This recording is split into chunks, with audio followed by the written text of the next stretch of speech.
What is going on, everyone? This is Sarah coming at you from just outside of Hartford, Connecticut. And today, we're continuing our 2021 NHL season, off-season recap, season preview. And this is going to be day 3 of 4, as we're going to discuss the 2021 West Division of the NHL. Now, of course, as I've said before, if you haven't seen it, check out the first video in our playlist here of the 2021 NHL offseason. It discusses why the divisions look as they do and who's in which division. But the 2021 West Division consists of the Anaheim Ducks, Arizona Coyotes, Colorado Avalanche, Los Angeles Kings, Minnesota Wild, San Jose Sharks, St. Louis Blues, and the Vegas Golden Knights. Now, this video was supposed to go out yesterday, so if you do check out the first video, I apologize for that. If you follow us on Twitter, you'll see that I accidentally deleted the West video here. So this is my third time reshooting it. I do apologize for that again. We did have the North video go out yesterday. Other than that, we'll jump right in now. And we'll start with the Anaheim Ducks. So the Ducks didn't do too much. They re-signed goaltender Ryan Miller, who's on the last 8 legs of his career at this point. And they did sign defenseman Kevin Shattenkirk. Now, they did lose some key players, including defenseman Eric Goodbranson, who they traded away. They also lost defenseman Michael Del Zotto, right wing Patrick Eaves, and right wing David Backes. They did buy out Backes. So, all in all, the Ducks are probably not going to really do too much this year. They had a Shattenkirk who had a career year last year in Tampa Bay, but outside of Tampa, Shattenkirk's been pretty subpar, to put it politely. We'll have to see how he does in Anaheim. He might be able to mentor some of those young players, but Anaheim's definitely not in a position to really dominate, even in this division. Next, we have the Arizona Coyotes, who, again, really had a quiet offseason, one that hurts them more than anything. So they did sign right wing Tyler Pitlick and center Derek Brassard, 2 contracts, neither of whom are really going to be even close to replacing the players that they lost, and a pair of left wingers in Taylor Hall and Carl Soderberg, and then the also traded away centerman Derek Stepan. Now, Taylor Hall left the team. That whole situation with him in Arizona really just wasn't good. Arizona's GM effectively resigned right before the play-in round and then the playoffs, so they were always considered long shots to get Taylor Hall back anyway. But him officially leaving the team definitely stung the Coyotes a lot. They gave up some good assets in that trade. Of course, Soderberg, big leader. Stepan, longtime Coyote, another leader. Pitlick's a good fourth winger, but Brassard's, again, another solid fourth winger. But, yeah, Arizona's going to regress this year more likely than not, unless the young kids can really stand up. Next, we have the Colorado Avalanche. And the Avalanche had a pretty quiet offseason due to the salary cap. So they re-signed a couple key players in right wing Andrei Barkovsky, defenseman Ryan Graves, and then they did trade for defenseman Devin Tays and left wing Brandon Saad. Now they did trade away defenseman Nikita Zadorov, and they lost centerman Colin Wilson to retirement. So this is really going to be a very similar team to the team we saw last year in Colorado. Obviously, Colorado had a very good season last year, and they're more likely than not going to have a very good season this year. Very similar team last year and this year. Of course, they still have their big names. Rantanen's still there. McKinnon's still there. Landeskog's still there. So this team's going to be very good. Colorado probably, in my opinion, will win this West Division in 2021. Yes, losing Zadorov hurts a bit, but they got Tays, so I wouldn't be too worried. Next, we have the LA Kings, who had a very quiet offseason, slightly improving by adding left wing Andreas Athanasiou, and then they traded for defenseman Ali Mata. And one of my favorite moves is when they traded for centerman Elias Anderson from the Rangers. Anderson really just never worked out in the Rangers organization for some strange reason. Maybe he can flourish in LA. It was pretty much a buy low, sell, hopefully. Hope it works out for the move for the Kings. Elias Anderson's one of my favorite players that really is considered a bust right now. He's still young. Elias Anderson has a real chance to break out for the Kings. Love that move. I loved that move for the Kings. Great move.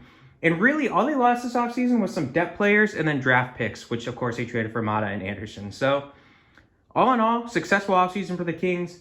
Still not contenders, though. Next, we have the Minnesota Wild.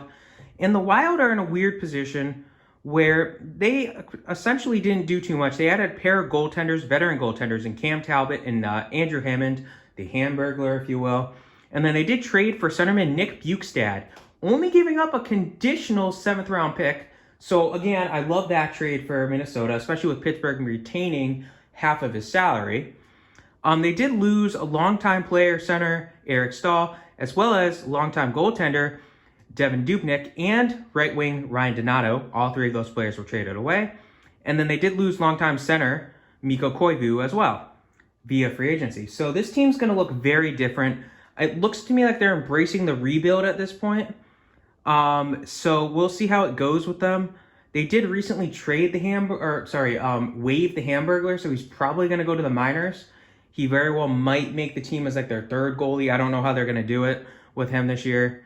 But Minnesota probably on the outside looking in for the playoffs. Next, we have the San Jose Sharks. And the Sharks, again, had a pretty quiet offseason. They did re-sign 2 players in right wing Kevin LeBlanc and technically re-signing left wing Patrick Marleau, who was gone for all of 10, 15 games at most.